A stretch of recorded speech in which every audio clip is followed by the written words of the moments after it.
new Boruto Boyhood arc is officially underway with episode 128. I want to even argue that episode 127 was kind of a precursor to it, but 128 is the official beginning of the Boyhood arc, which, in case you haven't heard, Boruto is seemingly going back in time and is going to meet his father when he was a kid and all of this other greatness that could potentially occur.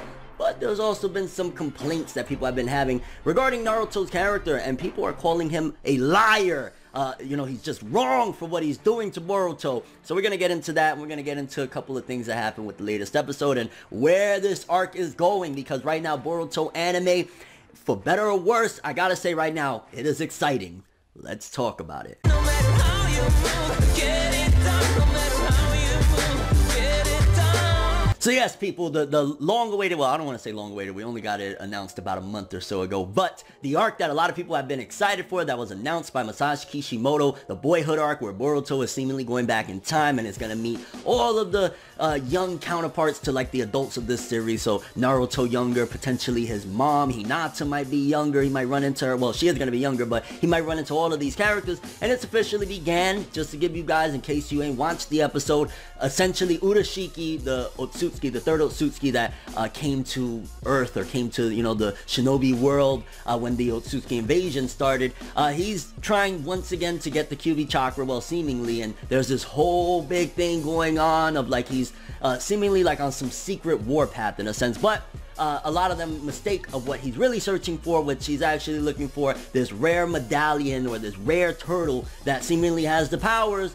to time travel, which, yeah, you might be like, oh, okay, so this is Naruto Shippuden, the Lost Tower film, but with Boruto characters, which, yeah, kind of seems like that. But the interesting thing about it with this in particular is the fact that now we have even more story. I think the longer you go with a franchise, the more lore you have to revisit when you do time travel, because now there's like a whole other world. Like, the Naruto story has changed over and over again since the, you know, part 1 stuff. We've had Shippuden, we've had the last, and then now we've had the Boruto era. You know, the Konoha village alone has changed dramatically. We have a whole giant city behind it, the technology, everything is different, so it immediately makes it interesting. And don't worry, because I am going to address some of the criticisms that fans have had about Naruto, because there was a line that he said at Boruto that people are like, you're a liar. Because before the time travel starts, Boruto basically, upon hearing that Urashiki is attacking the village and a lot of genin are, you know, gearing up and going into squads to try and,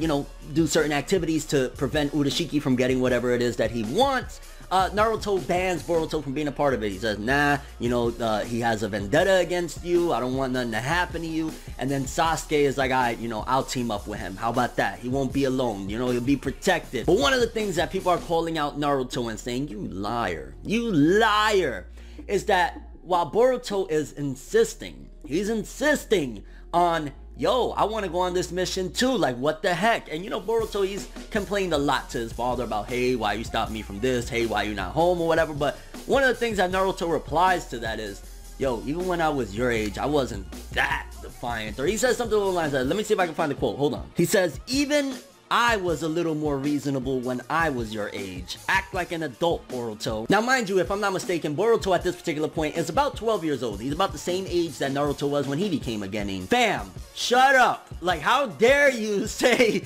that you was more reasonable? Do you want me to remind you of what happened with the Sasuke retrieval arc? How you basically forced your way into, like, nah, I'm going. Regardless of what, I'm going. It doesn't matter, I'm going. Or how you was painting the Hokage monuments at the very beginning of the series. Or how, like, he's defied so many times, you know what I'm saying? I mean, the very beginning of the series, the essence and start of it all was him defying the village and stealing a scroll and running away with it. Like, I don't think Boruto's even done something that dramatic, you know what I'm saying, regarding just being disobedient. So the fact that Naruto's like, even at your age, I was more reasonable. You lying son of a gun. Like, you're the reason why so many horrible things happen to a certain degree at the end, and you almost lost your life chasing your friend, disregarding anything that the village says. Like, you are the last one to talk. So to a certain degree, yeah, I'm kind of with the fandom with saying, he's 12, same age you were, you're a liar, stop it, like, you're being a hypocrite. Because it's like, I get it, we want better for our children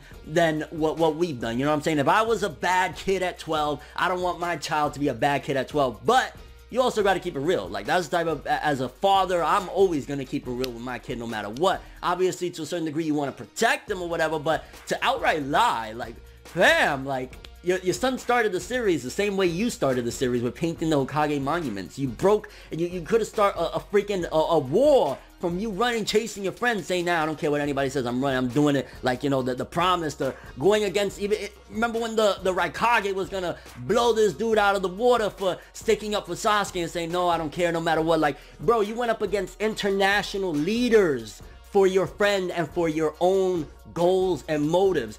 Get out of here with saying that you was more reasonable, and you was even older than him. He's 12. You was what, 15, I think, at that time, maybe 16 in Shippuden when you disobeyed, and you was just going up against everybody and saying, nah, my friend, stop it. So now that we addressed that, let's continue, because this arc is really, really exciting. I don't care. I know people hate on Boruto. I know the anime, which a lot of it is justifiable. The anime is very, very hit or miss, and usually it's missing. It's striking out like, wham, the ball was thrown 20 minutes ago. Why are you just swinging out? So it's bad, but this arc in particular, from starting off with 127 with them trying to find Jiraiya's book, which that was funny, cool stuff, but it was gearing up for Boruto's further interest in the previous generation. So that, I think that was a good precursor. So if you want to start this arc, I'd say go with 127 and continue from there, because 127 gives you a little bit more of an idea of what sparks Boruto's interest even more, to kind of find out things about his father's past and stuff like that. And of course, then bam, we get time travel, which I'll keep it real with you. Urashiki being a part of this arc, I've said it before, I'll say it again, I ain't impressed. I'm not all that excited. I feel as though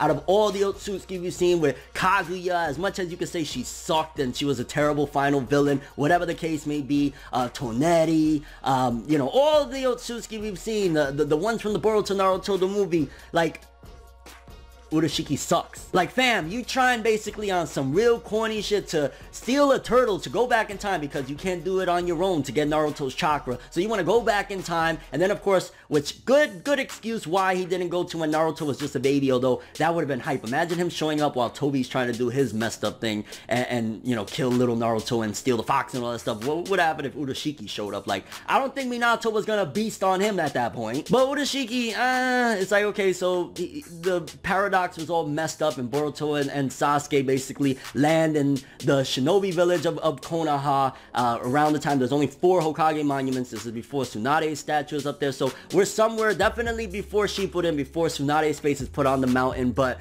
you know what I'm saying, we don't know exactly. I think at this point, Naruto, based on the preview that we see, he's already a genin, he's already a full-fledged shinobi, so it's not going to be too far back. And also with all the precursors of stuff, I'm sure we're going to have some interactions with Jiraiya. And then I seen something on Twitter that had me like, oh my god. And I mentioned this before, but Sasuke and Itachi, right? Let's keep in mind that one of the things, even though it's very, very out of character, I don't like it at all, that Sasuke is very drained at this particular point. It was stated numerous times that he is like low on chakra, him using his eye to swap out Urashiki and Boruto when Boruto fell down the portal or whatever, really drained the last bit that he had yet again. So ever since Urashiki stole Sasuke's chakra originally, he ain't been, you know, on his tip-top peak condition. So if Sasuke showed up against Itachi, mind you again, Itachi is rolling around, he's an Akatsuki member, he's undercover. Wouldn't it be an incredible paradox if the reason why Itachi fought so hard towards the very end of Shippuden when, you know, he was doing everything,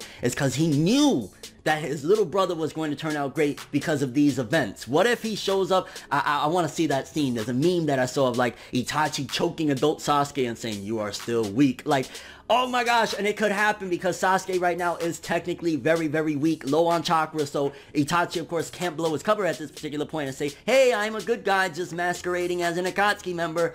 This is going to be serious business. I am really, really hype about this arc. There's so many things they could do. I just want to know exactly where in the story we're at. We got an idea now. We know that there's only 4 Hokage, you know, statues, or not statues, you know, on the monument carvings. So we know that it has to be pre-Shippuden. We know it has to be, post Naruto becoming a genin and stuff like that. We just don't know exactly where. I want to say that maybe this is somewhere after the Orochimaru invasion and something along the lines of that, because again, it seems like it's possible there, but boy, this is going to be crazy. From the preview, you got Sasuke with a disguise, and there's so many things that they can play around with. Like, a lot of people possibly might mistake Boruto for Naruto because they do look very, very similar. It's just that Boruto has a different jacket. For all we know, Boruto might be able to experience the young Konoha 11. Maybe something could happen where him and Naruto have to trade spots, because we know that they're gonna bump into each other. That's already, come on, it's gonna happen. I would love to see that. Boruto pretending to be Naruto and everybody being real impressed, like, damn, you've grown, damn, you changed. And then when they finally swap back, Naruto's like, what are you talking about? Date Bayo, where's my ramen? You know what I'm saying? So very, very exciting stuff. Kind of curious what you guys think. For starters, the big name point of what a lot of fans are saying, and again, I agree. Do you think Naruto's a hypocrite for calling his son basically immature and saying, I was not like that, despite the fact that he did so many things that was very disobedient and just overall defiant of the shinobi laws when he was that age and even older? Also, what do you think about this arc? What are you most excited about? I can't freaking wait. Now we know it's Boruto and Sasuke. They got thrown back in time. There's 4 Hokage carvings on the wall.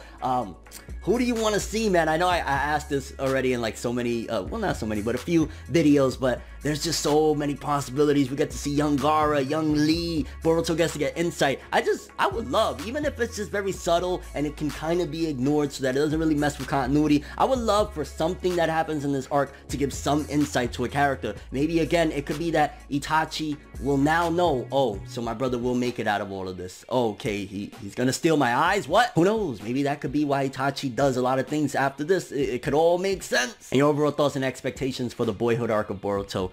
This is exciting. But that's all I have for this one though. Thanks for watching. I hope you enjoyed. If you liked anything I had to say or enjoyed the video, drop me a like. I'd greatly appreciate it. And if you want more from me, make sure to subscribe. Follow me on Twitter, Instagram. Hit that bell to get all notifications. And if you want to follow any of my other social media, bam! Links in the description below. I'm ForneverWorld, and as always, people, have an awesome day. And remember the golden rule. Anime and manga for life, boy! Have an awesome day. Peace in. And woo, this arc is gonna be exciting. Enjoy the next ride, but I was the best ride. But I